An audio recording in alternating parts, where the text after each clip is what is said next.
અમદાવાદમાં નર્સિંગ કોલેજના વાઇસ પ્રિન્સિપાલે ચોરી કરી, જ્યાં મહિલા વાઇસ પ્રિન્સિપાલ ઓનલાઈન ગેમિંગમાં હારી ગયા હતા રૂપિયા. ગેમિંગમાં રૂપિયા હારી જવાને કારણે આ મહિલા ચોરીના રવાડે ચઢી ગયા. પોતાની જ કોલેજમાં 8 લાખ રૂપિયાની તેણે ચોરી આચરી હતી. શુભમ નર્સિંગ કોલેજમાં આ ઘટના બની છે. ચોરી બાદ સીસીટીવી ચેક કરતા આ આખો ભાંડો ફૂટ્યો હતો. ચશ્માની ફ્રેમ, હાથના અંગૂઠા, પગના અંગૂઠાની ચોરીને આધારે શંકા ગઈ હતી અને પોલીસે આકરી પૂછપરછ કરતા આ આરોપી ભાંગી પડી. છેલ્લા 5 થી 6 મહિનામાં ઓનલાઈન ગેમિંગમાં તે લાખો રૂપિયા હારી ચૂક્યા હતા. મેઘાણીનગર પોલીસે આરોપી વાઇસ પ્રિન્સિપલની ધરપકડ કરી તેની વિરુદ્ધ કાર્યવાહી હાથ ધરી છે. આ આખો જે મામલો છે તેમાં આ સીસીટીવી ચેક કરવામાં આવ્યા. આ વાઇસ પ્રિન્સિપલ ગેમિંગના રવાડે ચઢી ગયા અને તેમાં લાખો રૂપિયા હારી ગયા અને આખરે તેણે ચોરીની ઘટનાને અંજામ આપ્યો. 5 થી 6 મહિનાથી તેઓ ઓનલાઈન ગેમિંગ રમી રહ્યા હતા અને તેમાં લાખો રૂપિયા હાર્યા અને ત્યારબાદ ચોરીના રવાડે ચડી ગયા. પણ મેઘાણીનગર પોલીસે આ વાઇસ પ્રિન્સિપાલની આકરી પૂછપરછ કરી તો આખો મામલો સામે આવી ગયો અને કેટલીક ચોંકાવનારી વિગતો પણ સામે આવી. આખરે આ ચોરીની ઘટનાને કેવી રીતે અંજામ આપ્યો, કેવી રીતે ચોરીના રવાડે ચડ્યા, તે તમામ બાબતોને લઈને હવે તપાસ ચાલી રહી છે. પણ કુલ મળીને અત્યાર સુધીમાં 8 લાખ રૂપિયાની ચોરી કરી હોવાની વિગતો મળી રહી છે. નર્સિંગ કોલેજના આ વાઇસ પ્રિન્સિપાલ છે કે જેમણે પોતાની જ કોલેજની અંદર 8 લાખ રૂપિયાની ચોરી કરી અને શુભમ નર્સિંગ કોલેજની અંદર બનેલી આ ઘટનાને લઈને તપાસ હાથ ધરવામાં આવી હતી અને આકરી પૂછપરછ કરવામાં આવી તો આ વાઇસ પ્રિન્સિપલ પડી ભાગ્યા હતા અને આખો મામલાનો ખુલાસો થઈ ગયો.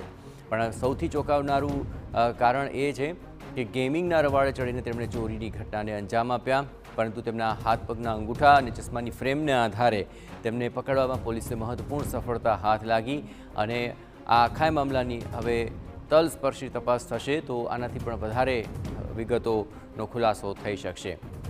મેઘાણીનગર પોલીસ આ સમગ્ર મામલે હવે તપાસ કરી રહી છે.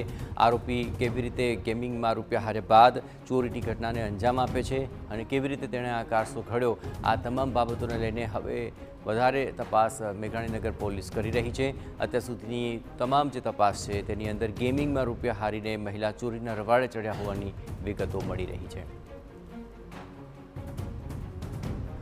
આ સમગ્ર મામલે વધુ વિગતે વાત કરવા જોડાઈ રહ્યા છે TV9 સંવાદદાતા મિહિર સોની. મિહિર, આખરે કેવી રીતે આ વાઇસ પ્રિન્સિપાલ પકડમાં આવ્યા અને હવે તેની પૂછપરછમાં કેવા ખુલાસા થઈ શકે છે? જય નર્સિંગ કોલેજની મહિલા વાઇસ પ્રિન્સિપલ ઓનલાઈન ગેમિંગમાં પૈસા હારી જતા ચોરીના રવાડે ચડી હોવાનું સામે આવી છે કે જે આ મહિલા વાઇસ પ્રિન્સિપલ છે કે જે ઓનલાઈન ગેમિંગમાં પોતાની કોલેજમાંથી 8 લાખની ચોરી છે તે કરી હતી. કોલેજમાંથી ચોરી થયા બાદ જે તપાસ કરવામાં આવી હતી, ઇન્ટરનલ જે કોલેજ દ્વારા પણ સીસીટીવીની તપાસ જે છે તે કરવામાં આવી હતી અને તે સમયે કોઈ જાણ ભેદુ હોવાની શંકા હતી અને તેવામાં જ પોલીસમાં ફરિયાદ નોંધતાની સાથે જ સામે આવ્યું હતું કે જે સુચિ રોય શુભમ જે નર્સિંગ કોલેજમાં જે આ ચોરી કરતી સીસીટીવી કેમેરામાં કેદ છે તે થઈ હતી. જે વાઇસ પ્રિન્સિપલ સુચિ છે કે જે સીસીટીવીમાં કેદ થતાની સાથે જ તેની ધરપકડ છે તે કરવામાં આવી હતી. મેઘાણીનગર પોલીસે પણ જ્યારે અલગ અલગ એંગલથી જે સીસીટીવી કેમેરા ચેક કર્યા હતા ત્યારે જાણભેદુ હોવાની શંકા હતી અને જેમાં ચશ્માની ફ્રેમ, હાથના અંગૂઠા અને જે પગના અંગૂઠાના આધારે સામે આવ્યું કે આ સુચિ રાય હોવાની પોલીસને શંકા ગઈ અને જેના આધારે મેઘાણીનગર પોલીસે આ સુચિ રોયની પૂછપરછ કરતા તે ભાંગી પડી હતી અને ત્યારબાદ તેણે કબૂલાત કરી હતી કે તે ઓનલાઈન ગેમિંગમાં આ લાખો રૂપિયા હારી જતા તેને આ કોલેજમાં ધીરે ધીરે ટુકડે ટુકડે આ પૈસા ચોરી કરવાનો પ્લાન છે તે બનાવ્યો હતો અને છેલ્લા 5 થી 6 માસથી આ ઓનલાઈન ગેમિંગમાં લાખો રૂપિયા હારી ગઈ હોવાનું સામે આવ્યું.